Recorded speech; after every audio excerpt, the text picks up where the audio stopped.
Primeira parte do 4º capítulo do manuscrito História de uma Alma, de Santa Teresinha do Menino Jesus. Primeira comunhão, tempo de escola, do ano de 1883 a 1886. Por falar em visitas carmelitas, lembro-me da primeira, pouco após a entrada de Paulina. Esqueci-me de falar disto, mas trata-se de uma minúcia que não posso deixar de lado. Na manhã do dia em que devia dirigir-me ao locatório, estando a refletir sozinha na cama, pois ali fazia minhas orações mais recolhidas e sempre encontrava meu bem-amado, ao contrário do que acontecia à esposa dos Cantares. Perguntava-me qual seria meu nome no Carmelo. Sabia que lá existia uma irmã Teresa de Jesus. Apesar disso, meu belo nome de Teresa não me podia ser tirado. De súbito me ocorreu a lembrança de Jesus pequeno, a quem tanto amava, e disse comigo: "Oh, que felicidade se me chamasse Teresa do Menino Jesus!" No parlatório, nada disse do sonho que tivera de olhos abertos, mas a boa Madre Maria de Gonzaga, consultando as irmãs qual nome me seria imposto, veio-lhe à mente chamar-me pelo nome que eu tinha sonhado. Grande foi minha alegria, e a coincidência de pensamentos pareceu-me uma delicadeza do meu bem-amado Menino Jesus. Olvidei ainda alguns pequenos traços da minha infância, anteriores à vossa entrada no Carmelo. Não vos falei da minha predileção por estampas e por leitura. No entanto, minha querida mãe, as belas estampas que me mostráveis como recompensa, devo uma das mais doces alegrias e uma das mais vivas impressões que me incitavam à prática da virtude. Ficava horas esquecida a contemplá-las. A florzinha do Divino Prisioneiro, por exemplo, falava-me de tantas coisas que me deixavam embevecida. Vendo o nome de Paulina escrito embaixo da florzinha, queria que o de Teresa também o fosse, e oferecia-me a Jesus para ser sua florzinha. Se não sabia brincar, gostava muito de ler, e nisso levaria a minha vida. Por sorte, para me guiarem, havia anjos na terra, que para mim selecionavam livros que me distraíssem e ao mesmo tempo me alimentassem o espírito e o coração. Depois só devia aplicar certo tempo na leitura, o que me impunha grandes sacrifícios, interrompendo às vezes a minha leitura no meio do trecho mais empolgante. O atrativo pela leitura durou até a minha entrada para o Carmelo. Não poderia indicar o número de livros que me passaram pelas mãos, mas o bom Deus nunca permitiu que lesse um só deles capaz de me prejudicar. Verdade é na leitura de certas histórias da cavalaria, nem sempre sentia no primeiro instante a verdade da vida.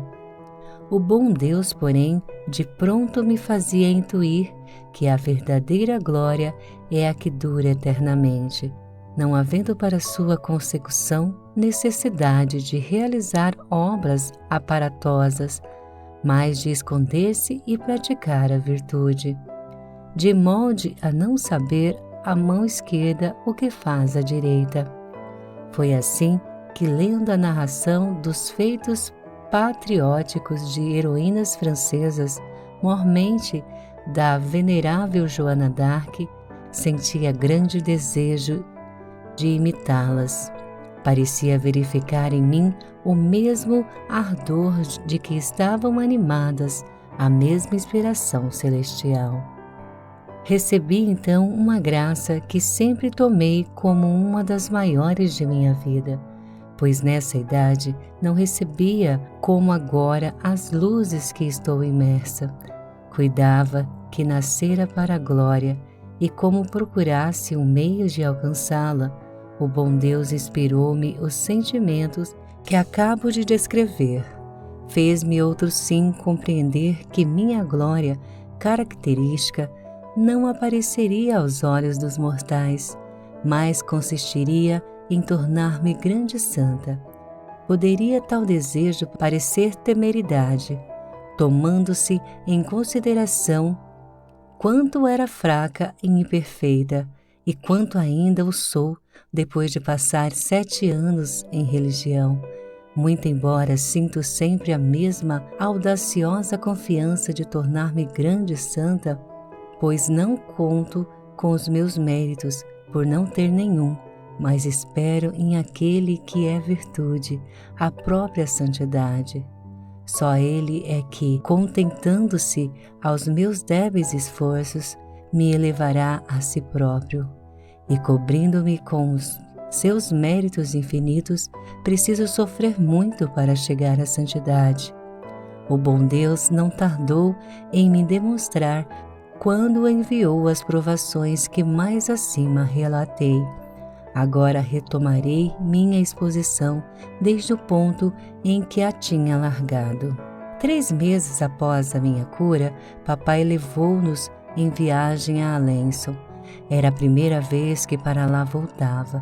Bem grande foi minha alegria de rever os lugares onde vivera a minha infância e de poder principalmente rezar junto à sepultura de mamãe, pedindo-lhe que sempre me proteja. O bom Deus concedeu-me a graça de conhecer o mundo na medida suficientemente exata para o desprezar e dele me conservar afastada. Poderia afirmar ter sido na minha permanência em Alençon que fiz minha primeira entrada no mundo. Em redor de mim, tudo era gozo e felicidade. Tornava-me alvo de festa, de mimos e admirações. Numa palavra, dentro de 15 dias, tive uma vida semeada só de flores. Não nego que tal vida tinha encantos para mim. Muita razão tem a sabedoria em ponderar, porque a fascinação das frivolidades seduz até o espírito afastado do mal. Na idade de 10 anos, o coração deixa-se facilmente fascinar. Por isso, considero como grande graça não ter ficado em Alençon.